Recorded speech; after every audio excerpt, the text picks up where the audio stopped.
ناظرین، drama serial محافظ کی کہانی اب ایسے موڑ تک پہنچ چکی ہے جہاں صرف زوار اور پارس کی محبت ہی نہیں بلکہ بیزاد صاحب، اعجاز بخش، شاہین، آفتاب اور یہاں تک کہ معروف کی کہانی کا بھی فیصلہ ہونے والا ہے۔ لیکن ایک سوال ابھی باقی ہے، کیا بیزاد صاحب نے واقعی سب کچھ معاف کر دیا ہے یا پھر ان کا آخری وار ابھی باقی ہے جس کے بعد شاہین اور آفتاب ہمیشہ ہمیشہ کے لیے ان کی زندگیوں سے نکل جائیں گے؟ کیا ڈرامے کے اختتام پر ہمیں صرف ایک نہیں بلکہ دو خوشخبریاں ملنے والی ہیں؟ ناظرین، آنے والی قسط میں مریم کی شادی کی خوشیاں اپنی عروج پر ہوں گی، لیکن ان خوشیوں میں زوار اور پارس کے درمیان بڑھتی ہوئی قربت بھی پہلے سے زیادہ واضح نظر آ جائے گی۔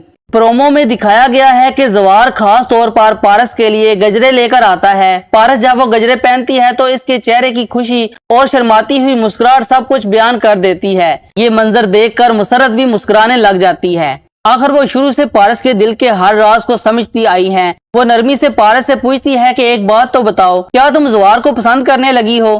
پارس حسب معمول سیدھا جواب نہیں دیتی بلکہ کہتی ہے کہ خالہ، آپ ہی تو کہتی تھی کہ زوار ہینڈسم بھی ہے اور سمجھدار بھی اور پسند کیے جانے کے قابل بھی ہے، مگر اگلے ہی لمحے اس کی آواز باہر آتی ہے، کہتی ہے کہ لیکن وہ تو مجھے پسند نہیں کرتا۔ تو ناظرین، یہی وہ بات ہے جو شاید ہر دیکھنے والے کو حیران کر دے گی، کیونکہ زوار تو ہر قدم پر اپنی محبت ثابت کر چکا ہے۔ اس نے پارس کی حفاظت کی، اس کے لیے اپنے گھر والوں تک سے اختلاف موڑ لیا اور صاف کہہ دیا کہ وہ ریشم سے محبت نہیں کرتا۔ پھر بھی پارس کے دل میں یہ شک آخر کیوں ہے؟ شاید وہ اس لیے کہ وہ اب بھی زوار کے منہ سے اپنی محبت کا اظہار سننے کے لیے بے قرار ہے۔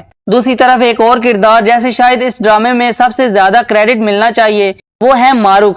ذرا غور کیجئے، جب بیزاد صاحب ٹوٹے تھے تو معروف ان کے ساتھ کھڑی تھی، جب پارس مشکل میں تھی تو معروف نے ماں بن کر اس کا ساتھ دیا۔ انہوں نے کبھی اپنا آرام یا اپنی زندگی کے بارے میں نہیں سوچا بلکہ ہمیشہ بیزاد اور پارس کو اپنی پہلی ترجیح بنایا ہے۔ اور ایک بات شاید بہت کم لوگوں نے نوٹ کی ہوگی، معروف بھی آج تک اکیلی ہے۔ ادھر بیزاد صاحب کی اہلیہ کو دنیا سے گئے بھی کافی زیادہ عرصہ ہو چکا ہے، جو اتفاق سے معروف کی اپنی بہن تھی۔ تو کیا ڈرامے کے اختتام پر ایسا نہیں ہو سکتا بلکہ بیزاد صاحب اور معروف کی زندگیوں میں بھی خوشیاں واپس آ جائیں گی کہ پارس اور زوار کی شادی کے ساتھ ساتھ معروف اور بیزاد صاحب بھی شادی کر لیں گے، یا پھر اس کا بالکل الٹ ہوگا؟ ہمیں کمنٹ سیکشن میں لازمی بتائیے گا۔ ریویو پسند آیا ہے تو ویڈیو کو لائک کر کے چینل کو سبسکرائب کر دیں۔